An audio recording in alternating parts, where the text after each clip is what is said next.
안녕하세요, 알제트입니다. 그리스 신화에서 저승의 강 5개 중에 레테의 강이 있죠. 이 강에 물을 마시고 지나가면 과거의 모든 기억을 다 잊게 되죠.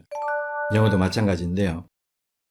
초, 중 등 과정에서 그렇게 열심히 단어도 배우고 문법도 정말 빡시게 했건만 정작 잊으면 안 되는 내신 서술형을 잊어버리고 고등 영역으로 넘어가거나 아니면 정말 중요한 독해력 없이 유형풀이의 영역으로 넘어가게 되는 경우를 말하는데요. 과거의 공부가 물거품이 돼서 사라지는 순간이죠. 다시 말해 단어, 문법, 독해력, 즉 기본기가 서술형으로 승화되지 못한 채 고1 내신 성적을 받게 되면 현타 바로 오죠. 중학교 때는 잘했단 말이죠. 근데 이게 뭐냐고요. 그러다가 어쩔 수 없어 수능형 정시 모드로 갈아타려니까 문제풀이 유형 양치기로 습관이 들었단 말이죠. 그러니까 동네 축구팀이 브라질 국가대표팀과 매일 경기를 벌이는 겁니다. 정말 죽음의 강이죠.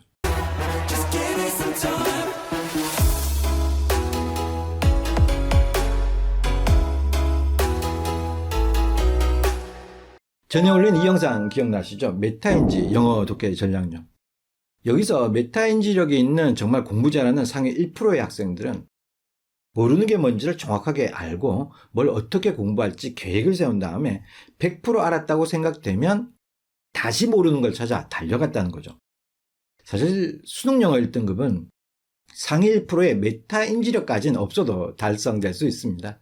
21학년도 수능에서 1등급이 12%나 되니까요. 다만 제대로 알고 넘어가는 것과 대강 알고 넘어가는 건 다른 거고요. 또 모르면서도 알고 있다고 착각하는 것과도 다른 겁니다. 모르는데 넘어가는 걸 진도 빼기라고 하고요. 모르면서도 책만 바꾸면 알 수 있다는 책 양치기면 된다는 착각. 그걸 책 바꾸기라고 하죠. 또 많은 학생들과 부모님들이 이렇게 하면 성적이 오를 거라고 생각하게 만드는 파트가 또 여기고요. 이런 착각에서 벗어나려면 2개의 위험한 강이 있다는 걸 먼저 아셔야 됩니다. 첫 번째 강인데요. 서술형 대비 없이 수능형 독해로 넘어가는 강이죠. 보통 수능형 커리큘럼이 대체로 서술형을 무시하죠. 왜냐하면 수능엔 서술형이 없으니까요. 중등 내신에서 서술형을 연습해 왔어도 그때는 시험 범위가 교과서 2에서 3과밖에 안 되고 그것도 고등학교에 비해 지문이 무척 짧고요. 그러니까 또 통합기로 커버치면 서술형은 아무것도 아니단 말이죠. 하지만 고등학교로 올라오면 일단 교과서 지문이 길고요. 양도 많고 또 부교재까지 있죠. 암기로 커버치기엔 너무 벅차고 중학교 때처럼 문장 패턴이 암기가 쉽게 될 정도로 그렇게 단순하진 않거든요. 한 문장에 3줄, 4줄 이렇다고요. 또 서술형에서 단어 배열 영작은 그렇다 쳐도 이런 조건 영작 같은 경우 있잖아요. 가정법이나 가주어 is를 사용해서 영작을 해야 한단 말이죠. 또 문장 바꾸기는 그렇다 쳐도 자유서술은 어떻게 하냐고요. 물론 내신이 빡시지 않은 고등학교에서는 해볼만 하겠지만 내신 AI가 득실되는 고등학교라면 서술형은 거의 지옥 수준일 거란 말이죠. 그러니 서술형 대비 없이 무조건 고등학교 독해증만 떼는 건 능사가 아니거든요. 왜냐하면 고등 내신에선 교과서든 부교재든 시험 범위 내에 있는 내용을 일정 부분 알고 시험을 치잖아요. 그래서 진짜 정말 어렵게 출제되지 않고서야 독해 문제에서 성적이 어지간해서 벌어지지 않는단 말이죠. 당연히 배점 높은 서술형에서 점수가 벌어진다고요. 그럼 해결책이 뭐냐고요? 일단 내신 AI들이 하는 건 교과서 암기, 부교재 암기죠. 정말 다 외우고요. 아니면 거의 암기 수준인 거죠.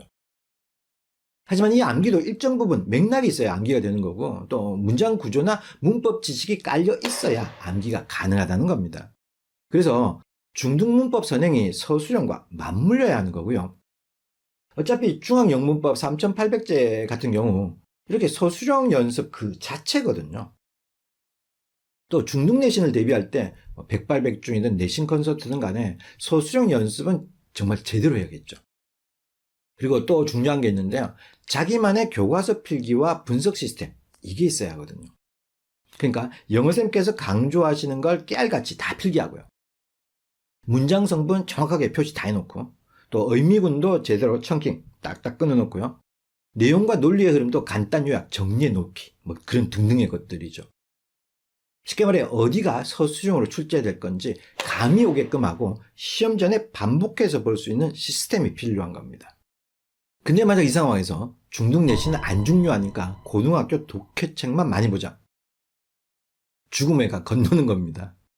초중등 과정에서 고등 선행을 그렇게 했건만 고1, 1학기, 중간고사 서술형에서 무너지니까요.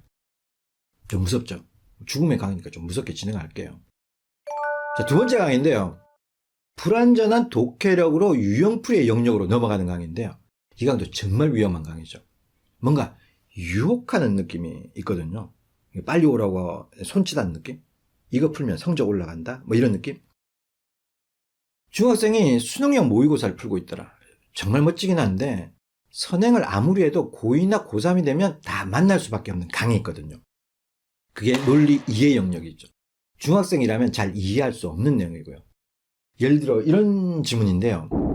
EBS 지문인데 내용을 요약해보면 개념은 인식작용이라기보다 지각작용을 말하기 위해 의도된 것으로서 외부 인식은 지각적 수준과 지적 수준 모두에서 작용된다라는 지문이죠.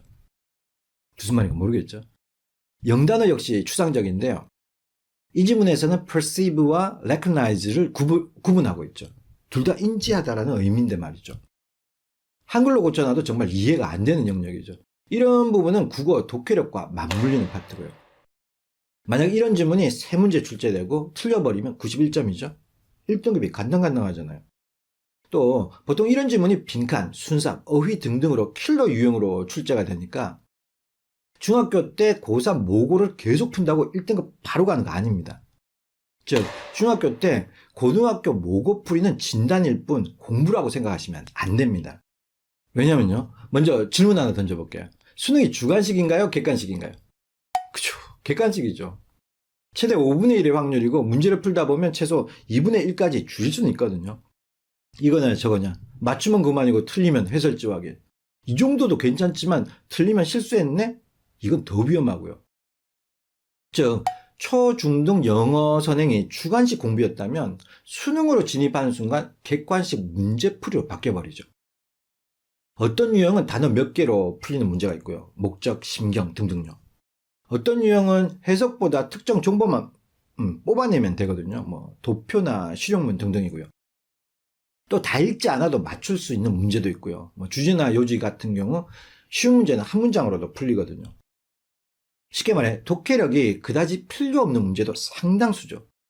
근데 이런 유형은 누구나 다 맞춘다고요. 그러니까 등급이 벌어지는 파트가 아니란 말이죠. 문제는 1등급과 2등급을 가르는 변별 문항들이죠. 이렇게 EBSI에 가보면 오답률을 확인할 수 있는데요. 대략 70%가 넘으면 킬러라고 보시면 되고요. 보통 60% 선에서 변별이 좀 되는 편이죠. 대략 7문항이죠. 7개면 7, 3, 21. 그러니까 1등급과 2등급, 2등급과 3등급을 가르는 라인이 되는 거죠. 공통점 아시겠어요? 틀리는 유형만 틀리잖아요. 틀리는 문제는 고1 때부터 틀려서 고3 때까지 계속 틀리는 겁니다. 그걸 등급이라고 부르고요. 그런데도 문제풀 계속 하죠. 하지만 역으로 이렇게 생각할 수도 있겠죠. 문제를 풀면서 약점을 보완하면 되지 않느냐. 맞죠? 특히 시간이 한정적인 고3이나 N수라면 그럴 수밖에 없고요. 당연히 최선의 독해가 아닌 차선의 독해를 해야 하는 겁니다. 여기선 프리스킬도 엄청 중요한 건 맞고요. 또 양치기도 맞는 겁니다. 한데 지금 초중등 과정인데 수능 유형풀이를 먼저 끌고 와서 공부를 한다라. 이것도 죽음의 강인 겁니다. 물론 유형풀이 즉 풀이의 양치기를 지문을 세밀하게 이렇게 분석하는 분석의 질로 바꿔서 공부해낼 수 있다면 그건 문제되지 않죠. 하지만 유형풀이라는 게 해보면 아는데요. 문제풀이만 하는 식의 정말 게으른 공부 패턴으로 변질되기가 십상이거든요. 그래서 유형풀이 영역은 그냥 넌지시 건너편을 이렇게 바라보는, 가끔씩 이렇게 맛만 보는, 그러니까 공부 방향이 맞는지 진단하는 정도? 딱 그 정도만 활용을 하세요. 자, 이렇게 서술형 없는 독해 강, 독해력 없는 문제풀이의 강, 이 두 강을 설명해 드렸는데요. 두 번째 강이야 안 나오면 뭐 되지만 첫 번째 강은 대비를 해야 하잖아요. 그러니까 서술형 대비요. 게다가 28학년도 수능에 서술형 도입이 거론되고 있단 말이죠. 아직 확정은 아니지만 만약 도입된다면 현 09년생부터 적용되고요. 제 딸도 재수하면 소수령 수능 쳐야 됩니다. 우리 어쩌죠? 그건 다음 시간에.